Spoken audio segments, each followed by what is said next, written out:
The back kick represents a pivotal maneuver in scuba diving, enabling divers to move in a backward direction while maintaining optimal trim. Similar to the frog kick and the helicopter turn, the back kick has its origins in overhead diving, where it becomes indispensable in the tight confines of underwater spaces.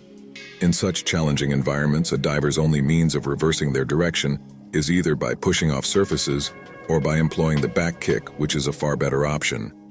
Beyond its roots, the back kick serves as an essential tool for all scuba divers, enhancing their underwater positioning abilities in relation to their team.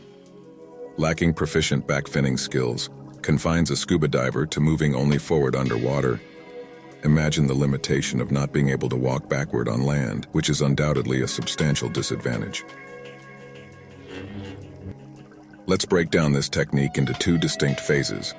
The first phase is the setup. Before commencing the initial stroke, it's imperative to establish the right trim and maintain proper body tension. Failing to do so could result in unintended vertical movement instead of backward progress. Once achieved, extend your legs while bringing your knees closer together, ensuring that your fin tips are directed downward and somewhat level to your kneecap. The second phase involves the stroke, where you kickstart the backward motion by drawing your ankles towards your buttocks without dropping your knees. Pay attention to the slight outward rotation of the ankles, which helps exposing a larger surface area of your fins. Thereby it grips more water and generate a more pronounced propulsion. When executed correctly, you'll feel slight pressure on the upper surface of your fins during the initial stroke. It's very important to reset your legs to the starting position as slowly as possible to avoid inadvertently counteracting your backward motion. Therefore, make sure to reset your legs at a speed that is at least half as slow as you initially started the stroke. Ensure that both your ankles remain under tension, and your fin tips are directed downward during the initial half of the second phase, as this is the sole method for maintaining the correct fin position that achieves the intended results. Learning the back kick can be a source of frustration for many divers because it's not a skill that can be mastered quickly, and progress may seem slow initially. It's essential to choose optimal practice conditions and avoid training in a surge or current. Starting in calm waters can make the learning process more rewarding and enjoyable.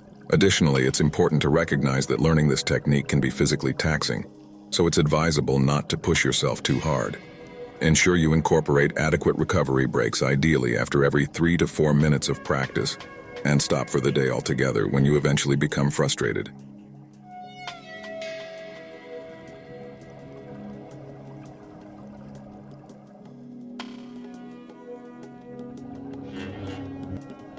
As previously mentioned, it is of utmost importance to maintain the correct head position when aiming to master this technique. One beneficial strategy involves utilizing a spool secured to a non-sensitive surface as a point of reference to assist in keeping yourself properly aligned. The purpose of this line is to provide you with a tangible guide, so refrain from distancing yourself too far. We suggest a maximum distance of 10 meters or less depending on the visibility.